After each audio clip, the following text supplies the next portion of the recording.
Dr Reuven Baron, R-E-U-V-E-N-B-A-R-O-N, qui a créé cet outil. Il a commencé à réfléchir là-dessus en 1984, pour être très précis, et le premier test officiel est sorti en 1994, donc vous voyez, ou 95.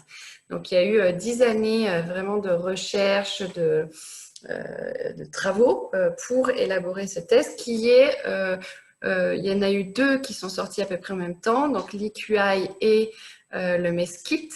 Et ce sont donc les 2 premiers outils de diagnostic de quotient émotionnel qui sont sortis aux États-Unis. Et donc l'EQI est l'anciennement, il s'appelait avant le Baron EQI, et donc aujourd'hui l'EQI. La particularité de l'EQI, ce qui est le seul qui fonctionne comme ça, je dis le seul diagnostic de QE, c'est qu'il est comparé. Donc, c'est-à-dire que... Ah, je vois qu'il y a des personnes qui se manifestent. Ah, ok. Alors, pardon, excusez-moi. Ce que j'ai dit tout à l'heure, ce que je vous propose, c'est qu'on garde les questions et les réponses pour la fin. Hein, donc là, je vais faire ma présentation. Je garde vraiment un temps pour la fin. Je réponds du coup, Guy, à la question que je vois. Le test est-il validé? Oui, il est validé scientifiquement. Donc, il y a tout un tas de critères de validation. Et les résultats sont-ils publiés? Alors ça, je ne suis pas sûre de comprendre la question, mais je propose qu'on garde vraiment cette partie questions-réponses à la fin. Donc, c'est en effet un test qui est validé scientifiquement. Hein, il y a tout un tas, mais ça je vous donnerai tous les éléments de validité et de fiabilité. Hein, donc, c'est un outil qui est valide et fiable. Et ce que je vous disais, c'est que les résultats fonctionnent sur un système de comparaison exactement de la même manière que le QI, que le test de QI. C'est le système de la courbe de Gauss. C'est-à-dire que lorsque quelqu'un répond au questionnaire, il rentre dans la base de données des répondants, et lorsqu'on a 100, ça je vous montrerai tout à l'heure, ça veut dire qu'on a répondu de la même manière que la plupart des gens qui ont répondu à ce questionnaire. Donc ça correspond à une comparaison par rapport aux personnes qui répondent au questionnaire. Et donc pour le premier, il a fallu un premier panel de comparaison. Donc c'était 400 personnes, hein, le premier panel, donc, en 1995 lorsqu'il est sorti. Aujourd'hui, il y a plus de 3 millions de personnes dans le monde qui ont répondu au questionnaire. Et il comporte un autre élément indispensable pour qu'un test soit validé scientifiquement, c'est les questions croisées. Hein, donc c'est un test en effet qui remplit ces critères-là, et d'autres encore que je vous enverrai après le webinaire. J'ai vos mails, je vous enverrai tous les éléments qui garantissent la validité et la fiabilité. Je vois que certaines personnes lèvent la main. Dites-moi dans le chat, j'ai le chat là sous les yeux, quel est votre question? Voilà, ça y est, je l'ai. Donc, l'EQI est une manière d'évaluer avec précision les forces et axes de développement. Donc, je vous montrerai ça après, comment ça se présente. Il faut environ 20 minutes pour répondre. Il y a 133 questions en ligne. Et donc, il faut à peu près 20 minutes pour répondre au questionnaire. Là, voilà un peu comment ça se passe au niveau du questionnaire. Et donc, je vous le disais, c'est un outil qui est valide et fiable. Et grosse particularité, les résultats se remettent, se restituent lors d'un débrief, d'une session de feedback, donc par le professionnel certifié. Donc, il faut être certifié pour pouvoir utiliser l'EQI. Et lorsque vous êtes donc certifié, vous pouvez faire passer le questionnaire, télécharger les rapports, et ensuite vous allez donc pouvoir restituer les résultats à votre client. On va l'appeler le client, le coaché, voilà. Et à quoi sert l'EQI? Donc, au-delà de évaluer, au-delà de montrer les forces et les axes de développement, évidemment, il sert à identifier un objectif de développement.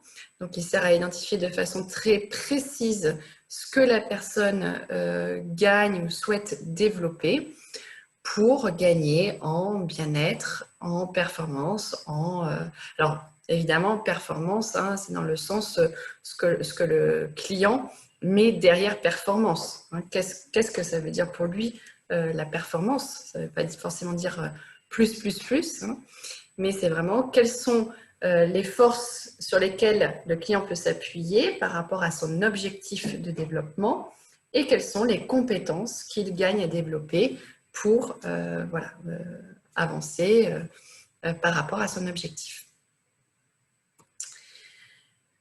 Les deux piliers du changement, tous les coachs qui sont ici le savent, c'est la prise de conscience dans un premier temps et la responsabilité aussi dans un deuxième temps. La prise de conscience seule ne suffit pas. Et donc, l'EQI va être un outil très, très puissant pour accélérer, c'est vraiment ça, c'est un accélérateur de prise de conscience, puisqu'on va avoir, et on va le voir juste après, sous les yeux, l'état des lieux de son savoir-être, hein, puisque l'intelligence émotionnelle, c'est le savoir-être, le comportement. Donc, prise de conscience, donc soit ça va venir le conforter, l'appuyer ou même mettre en avant des éléments qui n'étaient pas forcément conscients. Et puis ensuite, d'identifier de façon très concrète ce que la personne peut faire pour développer tel ou tel aspect. Et ça, c'est ce qu'on va voir maintenant. Donc, qu'est-ce que l'EQI mesure? Ça, c'est important.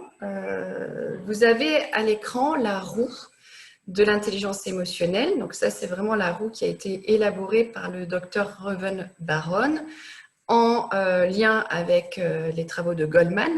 C'est vraiment connecté.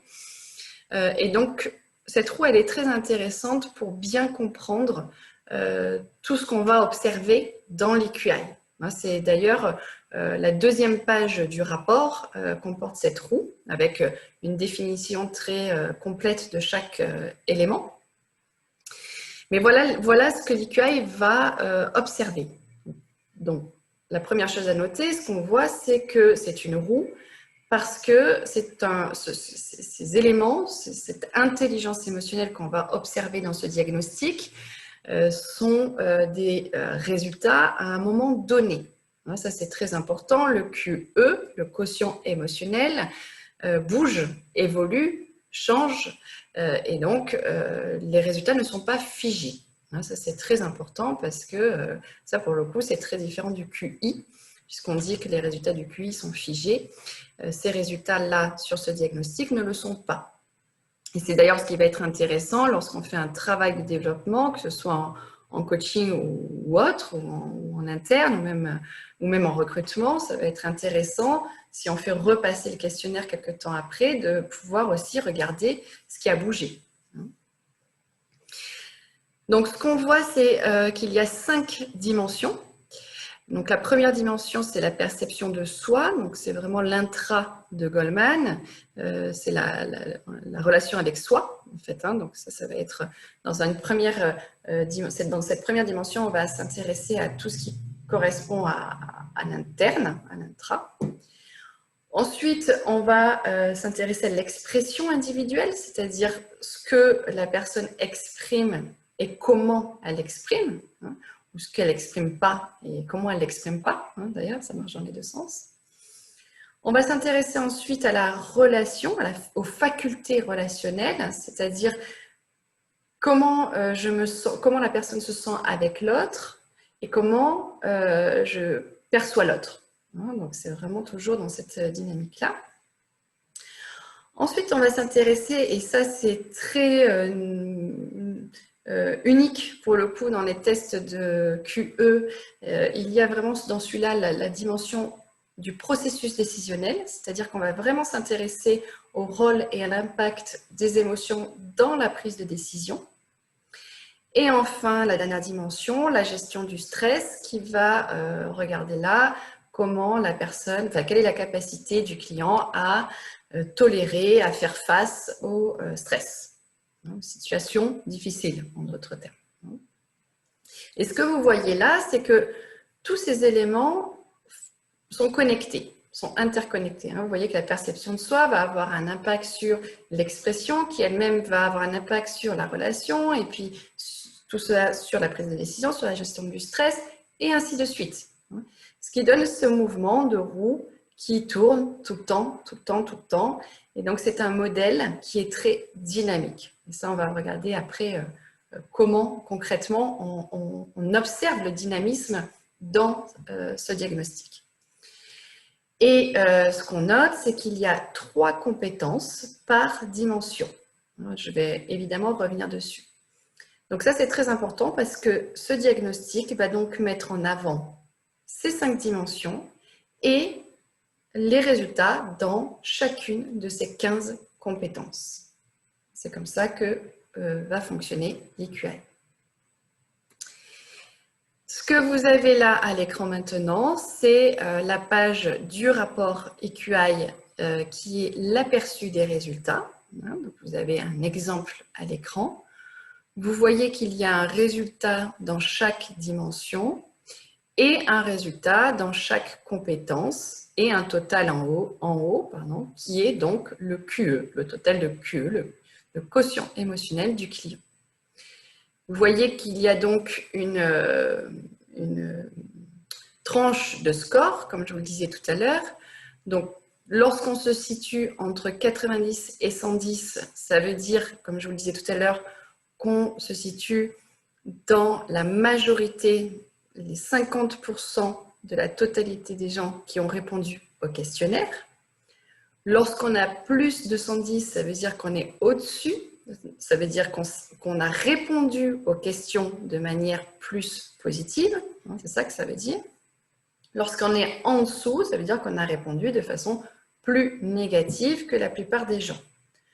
En aucun cas, évidemment, ça veut dire que c'est grave, ou que c'est pas bien, ou qu'on est mieux ou moins bien que les autres. Ce ne sont pas des notes. Ça, c'est très important. C'est une comparaison de style de réponse.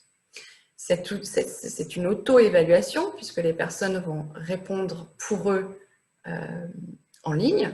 Sachez d'ailleurs que cet outil existe en 360 degrés, c'est-à-dire qu'on peut aussi le faire en fonction, je m'auto-évalue et d'autres personnes répondent pour moi. Et là, je vais pouvoir comparer mon évaluation avec l'évaluation des autres.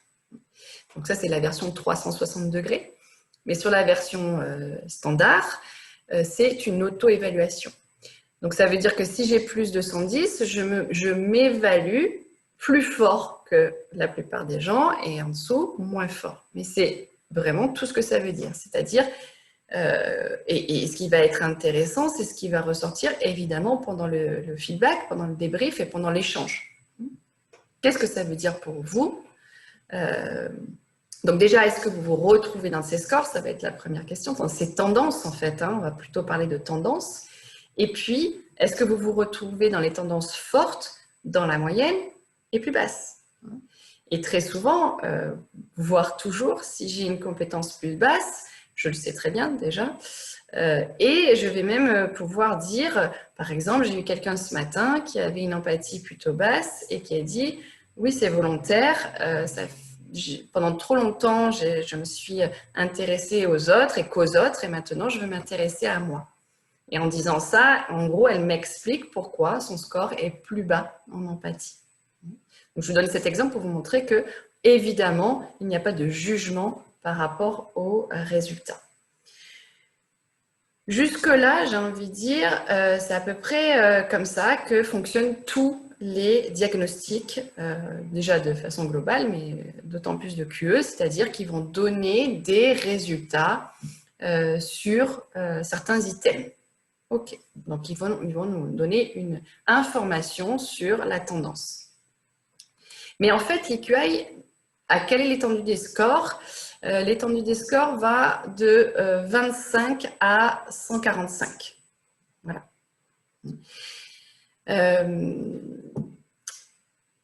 Qu'est-ce que je voulais dire qu'est-ce que j'étais en train de dire? Je ne m'en rappelle plus.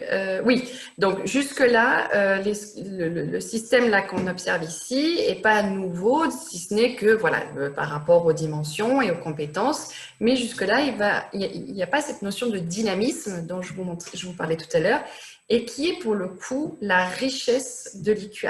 C'est sa force. C'est que l'EQI ne s'arrête pas là. Ça, c'est juste la première étape qui est évidemment très intéressante. Est-ce que vous vous y retrouvez? On voit quelles sont les forces, quelles sont les compétences moins fortes. On va demander à la personne ce qu'elle aimerait développer, ou bien, par exemple, si c'est en recrutement, observer quelles sont les compétences qui sont peut-être intéressantes pour la personne à développer, hein, ou alors quelles sont les forces qu'il a et qui correspondent bien à la fonction, hein. Mais on va aller plus loin avec l'EQI et c'est ça sa richesse. Je vous enverrai, Nathalie, il y a en effet des publications. Alors sachez que cet outil est américain, hein, l'EQI il est américain, nous on est le distributeur en France, c'est MHS qui est propriétaire et c'est eux qui publient les résultats. Donc du coup, moi j'ai récupérer toutes les données pour faire un document en français et je vous l'enverrai après le webinaire. Et donc, ce que je vous disais, c'est que la force de l'EQI, c'est ce qui se passe après. Ah oui, il y a quelque chose dont je ne vous ai pas parlé, c'est que l'EQI va donc non seulement donc donner les scores dans chacune des compétences comme on l'a vu, ensuite il va y avoir une page par compétence dans le rapport, je vous en ai mis une en exemple, la page de l'amour propre, mais il va y en avoir une par compétence avec un texte qui correspond évidemment au score, c'est-à-dire plutôt bas, plutôt dans la moyenne ou plutôt fort, hein. Donc on a là à chaque fois une page par compétence, c'est un rapport qui est il fait 28 pages. On a aussi un indicateur de bien-être hein, dans ce diagnostic. Je vous ai mis un exemple à l'écran. Cet indicateur de bien-être, il va être évidemment très important, par exemple, dans les risques psychosociaux, hein, puisque si on a un résultat très bas en indicateur de bien-être, ça nous donne quand même une information très importante sur, comme son nom l'indique, le bien-être de la personne. Hein, donc ça peut être aussi un signal très très important. Et puis ensuite, voilà, on arrive à ce que je vous disais sur le rapport formateur, parce que ce que je ne vous ai pas dit non plus, c'est que lorsque quelqu'un répond au questionnaire en ligne, il y a 2 rapports qui sont générés. Il y a un rapport destiné au client, le rapport client, avec ces pages-là. Hein. Et puis, il y a un rapport destiné au coach, formateur, en tout cas celui qui va faire le débrief. Et sur ce rapport formateur vont apparaître toutes les connexions. Donc là, je vous en ai mis des exemples à l'écran, mais il y en a beaucoup. C'est-à-dire que le rapport va nous montrer quelles sont les compétences qui sont reliées, c'est-à-dire qui fonctionnent ensemble, et il va nous mettre en avant lorsqu'il y a un déséquilibre, un écart entre des compétences qui fonctionnent ensemble. Exemple, je vous ai mis à l'écran, vous avez relations humaines, dans l'exemple, la personne, le client a 122 en relations humaines, donc sous-entendu très très fort, c'est une grande force chez lui. Et en même temps, il a 80 en résolution de problèmes. Hein. Ça, c'est ce qui serait apparu sur sa page de résultats. Et le rapport formateur nous dit ces compétences fonctionnent ensemble. Et c'est intéressant d'observer la dynamique qui se joue chez cette personne. Et donc, qu'est-ce que ça veut dire pour cette personne? Le fait d'avoir la compétence relations humaines très très forte et la compétence résolution de problèmes qui fonctionne avec moins forte. Et donc là, c'est ça qui va rendre vivant l'outil, les résultats. C'est au-delà des scores en eux-mêmes qui vont nous montrer les forces ou axes de développement. Il va nous dire, attention, ces compétences fonctionnent ensemble et il y a un écart. Et comment cet écart se manifeste au quotidien pour la personne. Et là, la question que je vais poser au client, c'est qu'est-ce que ça veut dire pour vous ou comment ce déséquilibre se manifeste? Qu'est-ce qu'il veut dire pour vous, en fait, concrètement? Et là, par exemple, il peut me dire, ben oui, la relation est très importante pour moi, vraiment. Et du coup, dans mon processus de prise de décision, de résolution de problème, ben, c'est très compliqué parce que j'ai du mal à, évidemment, satisfaire tout le monde. Et du coup, comme la relation est plus importante, ben ça vient bloquer, d'une certaine manière, freiner ma résolution de problème. Voilà, par exemple, ce qu'il pourrait me dire. Évidemment, j'imagine. Et en dessous, je vous en ai mis un autre, d'ailleurs, qui était aussi en haut. Je n'ai pas fait attention. L'indépendance, l'indépendance, on parle ici d'indépendance émotionnelle. Donc, lorsqu'elle est forte, c'est la capacité à être indépendant émotionnellement. Donc, sous-entendu, à ne pas être influencé émotionnellement. Donc là, on voit que la personne a un score plutôt bas en indépendance. Donc, ça laisse sous-entendre qu'elle est plutôt facilement influencée par les autres. Parce que je vois que relations humaines est beaucoup plus fort. Donc là aussi, comme il y a un déséquilibre, on va pouvoir observer la dynamique. Qu'est-ce que ça veut dire pour vous, le fait d'avoir la compétence relations humaines beaucoup plus forte que l'indépendance?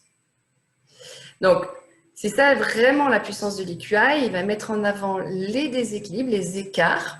Tout le monde en a, hein, je vous rassure. Tout le monde a des déséquilibres et tant mieux, parce que c'est ça qui fait aussi la richesse humaine. Donc, évidemment, ce n'est pas pour dire « vous avez un déséquilibre, c'est pas bien, ça ne va pas du tout, c'est grave ». Pas du tout, c'est de dire quel est l'impact de ce déséquilibre dans votre quotidien. Et l'intérêt, c'est d'identifier des déséquilibres que la personne a envie de rééquilibrer parce qu'elle y voit un intérêt, hein, bien sûr. Donc, quel serait l'intérêt pour vous, par exemple dans cet exemple, de rééquilibrer votre compétence indépendance avec la compétence relations humaines? On en discute ensemble et si intérêt il y a, alors on peut rentrer en plan d'action très concret sur l'indépendance. Et ce qui est intéressant aussi dans l'EQI, dans cette histoire d'écart et de déséquilibre, c'est plutôt que de dire, par exemple là, dans relations humaines, beaucoup plus fort que résolution de problèmes, donc on est comme ça, plutôt que de dire la résolution de problème est basse, c'est pas bien, il faudrait qu'elle augmente, on va pas dire ça, et c'est pas comme ça qu'on va le lire. On va dire il y a une force qui est là, relations humaines. Qu'est-ce que la force y gagnerait si la résolution de problème était plus forte? Et donc on va toujours partir de la force et voir comment la force peut être encore plus forte, encore plus efficace, si celle qui est connectée est plus basse et plus haute. Et c'est vraiment dans cette dynamique-là qu'on va se mettre. Et évidemment, vous me direz ce que vous en pensez, c'est plus sympa de se dire j'ai un pouvoir et je vois comment ce pouvoir peut devenir un super pouvoir, plutôt que de se dire j'ai quelque chose qui ne fonctionne pas bien et il faudrait que je l'augmente. Donc là, on rentre dans une dynamique très positive, dans le sens où on repère les forces et on voit comment les forces, en étant rééquilibrées, peuvent être encore plus efficaces.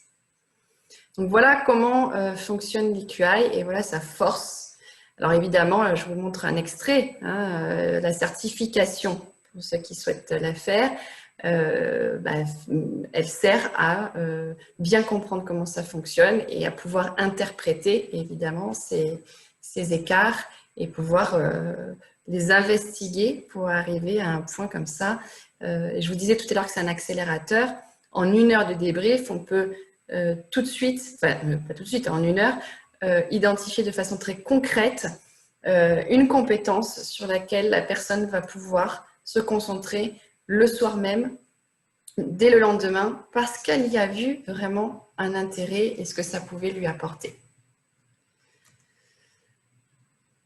Donc, je regarde l'heure en même temps. Oui, je vais garder un temps pour les questions-réponses. Donc, l'EQI, en gros, sert à identifier, à faire un état des lieux de ses forces et de ses axes de développement, mais il va plus loin que les autres dans le sens où on ne s'arrête pas là et on va les connecter. Donc, pour ceux qui connaissent, c'est vraiment un outil systémique. Hein, on va observer le système complet et voir comment les éléments fonctionnent dans le système.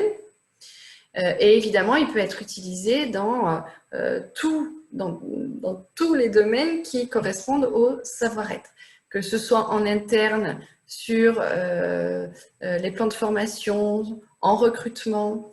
Bon, en recrutement, c'est une utilisation un peu particulière qu'on voit pendant la certification pour ceux que ça intéresse.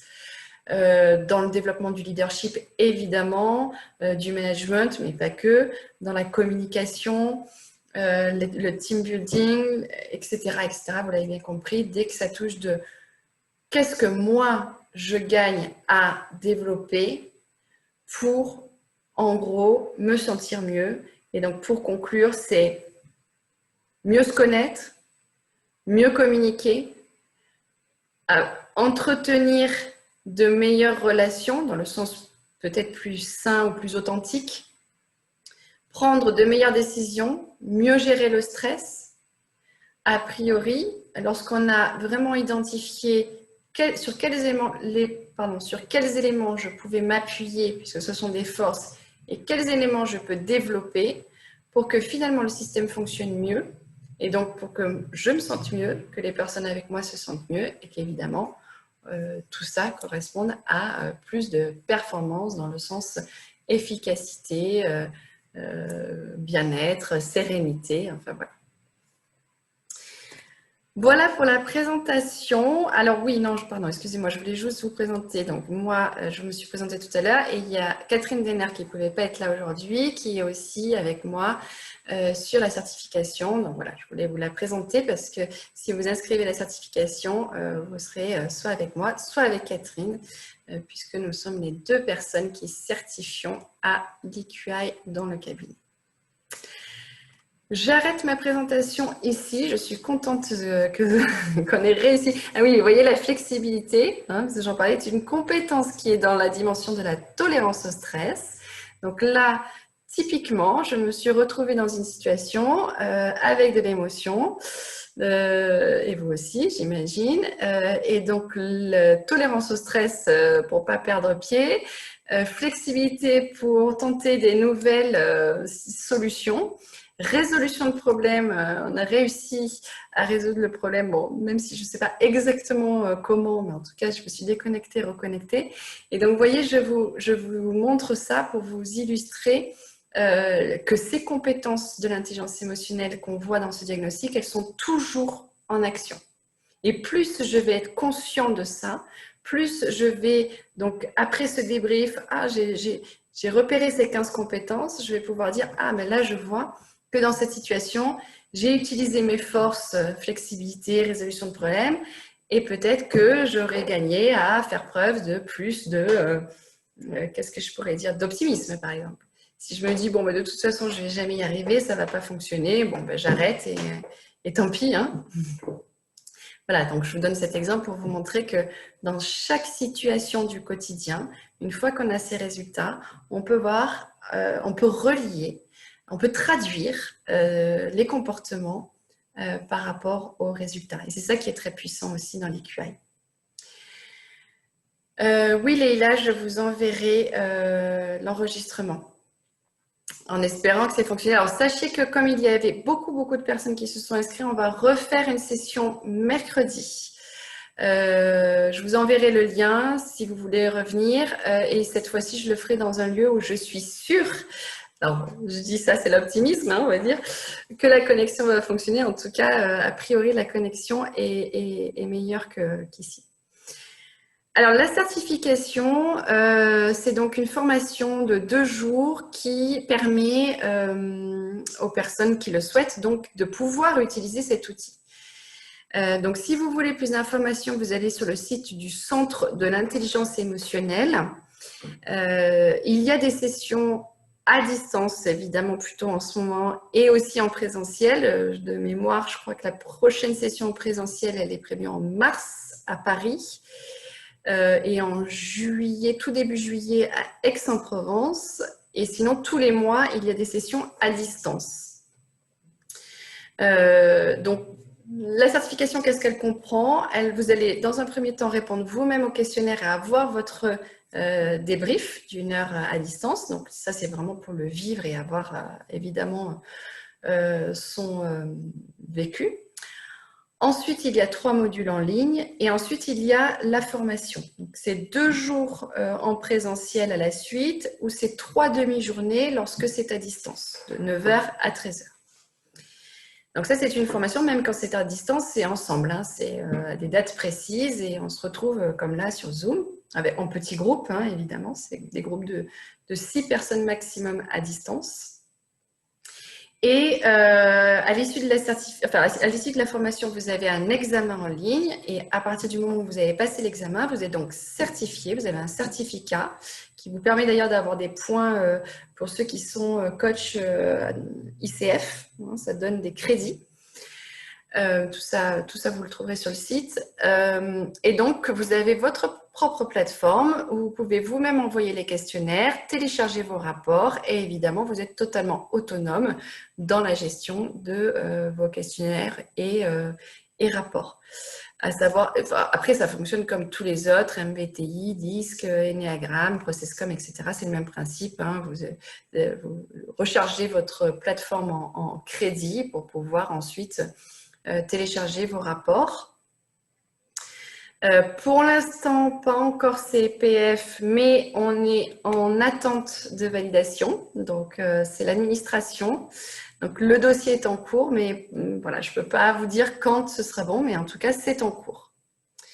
Les questionnaires, le rapport, oui, bien sûr, est payant. Alors, je réponds à toutes les questions. Donc, quel est le coût de la certification? Le coût de la certification, donc, il comprend ce que je vous ai dit, votre débrief EQI, la formation, la plateforme, 2 rapports gratuits, offerts pour démarrer et des webinaires gratuits chaque mois pour la communauté des certifiés où on échange, où on partage, et puis il y a même des événements pour cette communauté de passionnés. Donc, le tarif, c'est 1 850 € hors taxe. Donc, ça, c'est le tarif plein. Et il y a un tarif de 1 550 € hors taxe pour les personnes qui sont Pôle emploi. Voilà, donc ça, c'est le tarif. Prise en charge possible par OPCO sans problème pour les personnes qui sont soit salariées, soit profession indépendante avec le FIFPL. Hein, donc, on est organisme de formation Datadocké. Donc, ça, c'est prise en charge partielle ou globale par les OPCO. Et juste ce CPF où on attend l'accord. En présentiel, c'est 2 jours à la suite.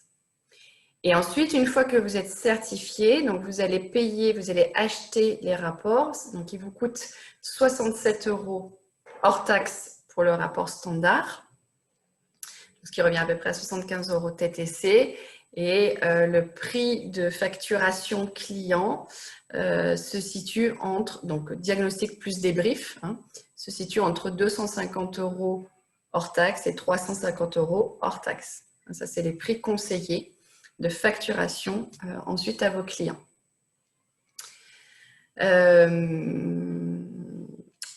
Qu'est-ce que je ne vous ai pas dit? Allez-y, hein, envoyez-moi les questions au fur et à mesure. Donc, 2 jours en présentiel, 3 demi-journées à distance.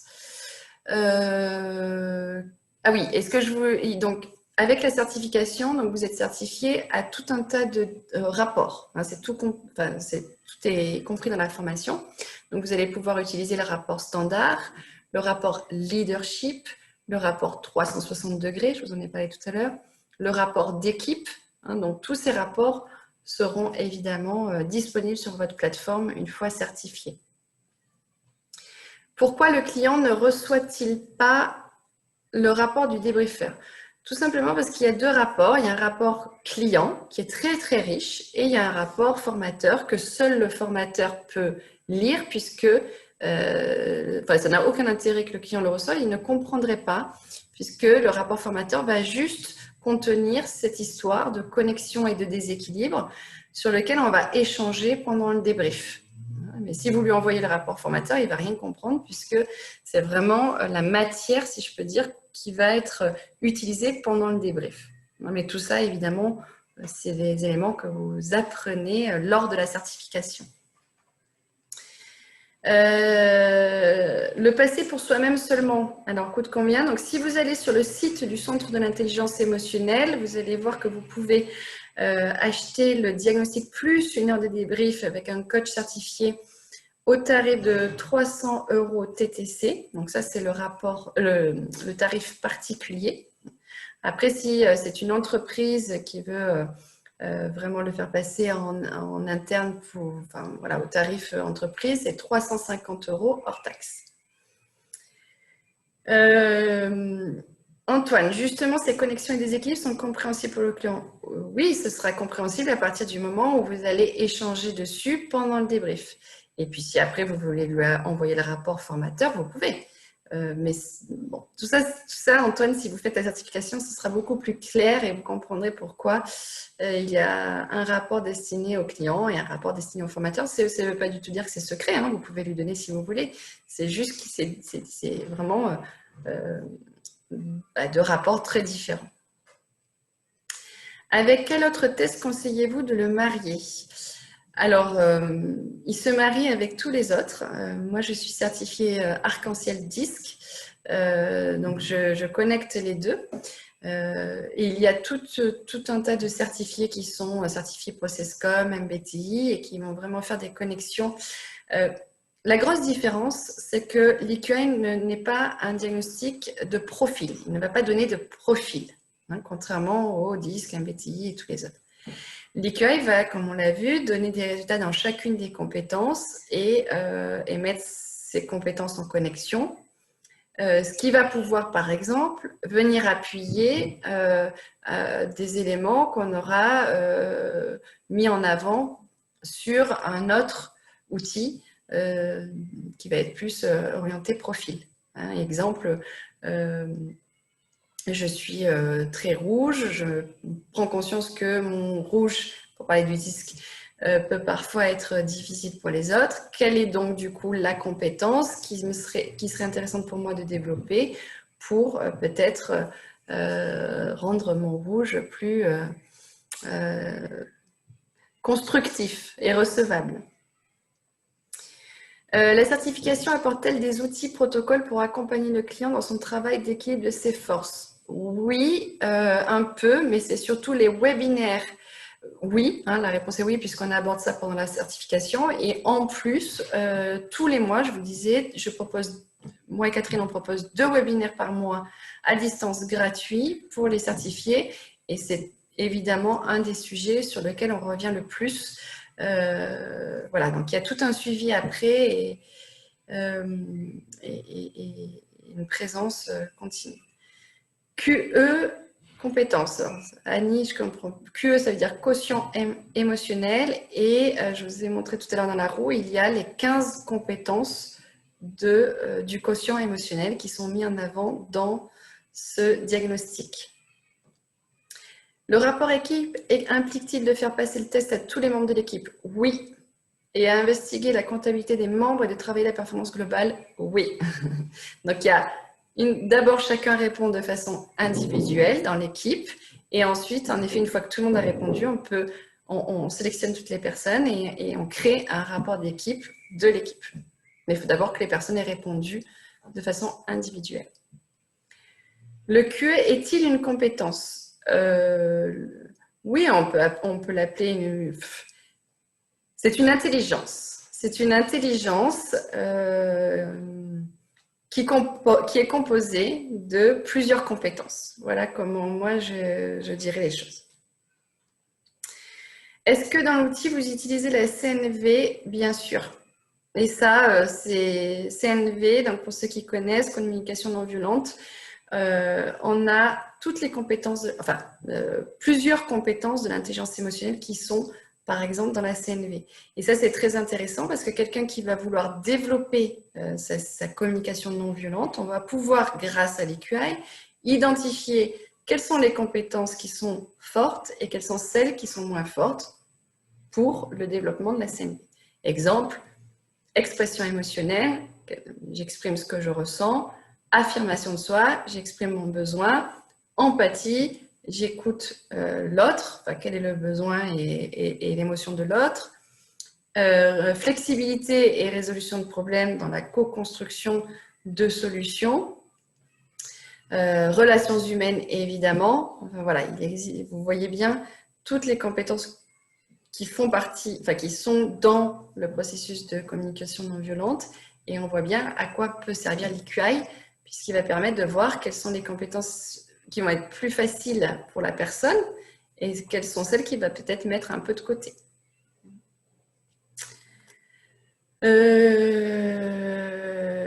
Là, j'ai répondu. Moi, je pense que c'est une question que j'ai répondu. Comment est traité le biais de désévaluation de l'auto-évaluation? On peut le faire apparaître sur le rapport, le biais de... alors, je réfléchis en même temps. Sur le rapport du formateur, c'est un autre élément très spécifique au rapport du formateur, on a une page qui nous montre comment la personne a répondu au questionnaire. Et il y a tout un tas d'informations, par exemple sur la cohérence par rapport aux questions croisées, et il y a l'impression positive et négative. Et ce sont certaines questions auxquelles, si la personne a répondu dans l'extrême positif ou dans l'extrême négatif, qui nous montrent en effet, qui vont nous donner une information sur ce biais-là. Donc on sait exactement, grâce à cette page indicateur de style de réponse, on a beaucoup d'informations sur vraiment comment la personne a répondu. Donc ça, c'est très puissant. QI et Talent Q, différence. Alors QI, c'est quotient intellectuel, hein, donc ça c'est totalement différent, dans le sens où il y a le QI d'un côté, le QE de l'autre, si on veut séparer. Donc, QI, savoir-faire, QE, savoir-être. Talent Q, je sais pas ce que c'est. Je ne sais pas si c'est. En tout cas, le test de QI, les deux sont évidemment très complémentaires dans le sens si on veut avoir un aperçu global de ces intelligences. Le test Talent Q, je le connais pas. Mais en tout cas, ce qui est sûr, c'est qu'il est, certainement. Je vous ai dit, il existe d'autres diagnostics, hein, et certains sont très bien.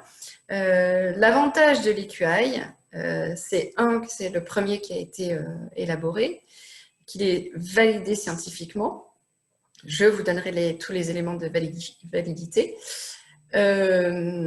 Et qui a tout ce système de connexion. Ça, c'est le seul qui propose ça.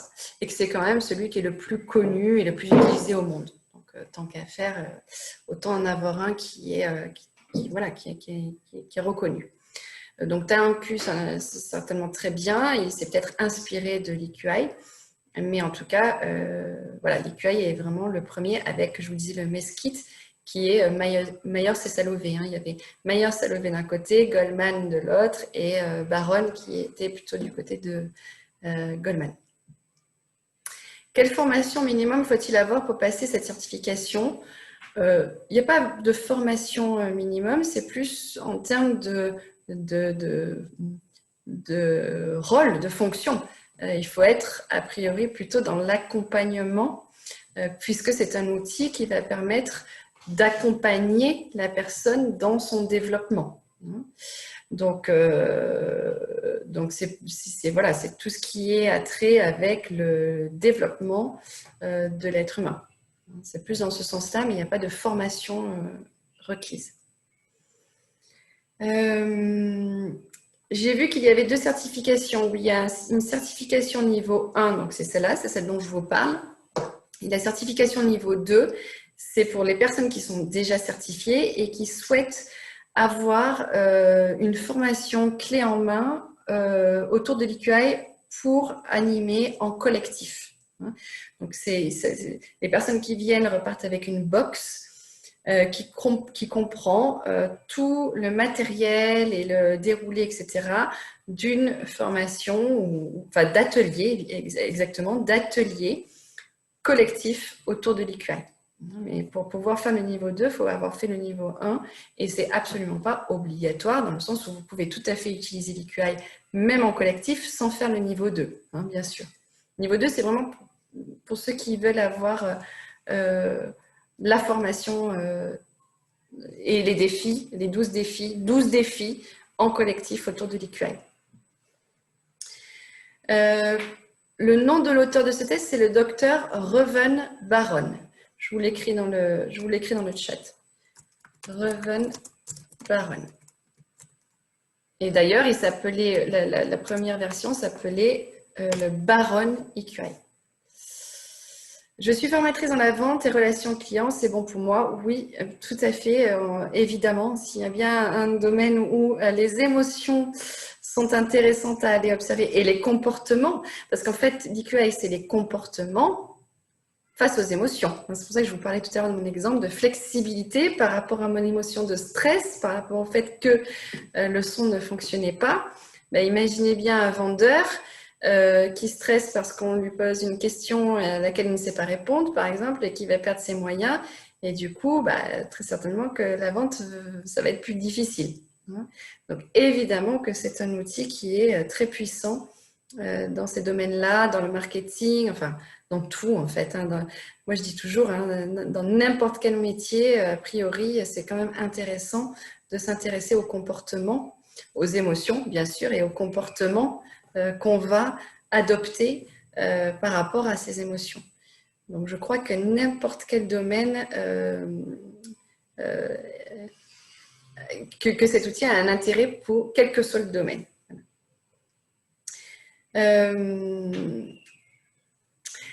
Voilà, écoutez, je crois que j'ai répondu aux questions. Faut-il avoir un background concernant l'intelligence émotionnelle pour passer la certification? Non, pas obligatoirement. Alors, moi, je propose une formation aussi à distance qui s'appelle Renforcer votre intelligence émotionnelle. C'est vrai, j'ai beaucoup de personnes qui font les deux. C'est très complémentaire pour ceux qui, évidemment, le souhaitent. Renforcer, c'est vraiment bien comprendre déjà comment ça fonctionne et identifier comment déjà moi je peux renforcer mon intelligence émotionnelle et ensuite la certification qui permet de pouvoir avoir tous les éléments pour pouvoir ensuite accompagner vos clients. Mais moi si vous voulez tout savoir sur l'intelligence émotionnelle, je vous invite à lire le livre de Daniel Goleman qui s'appelle L'intelligence émotionnelle, un peu la Bible du sujet, qui est à peu près comme ça. Donc ça vous occupera pendant quelques temps.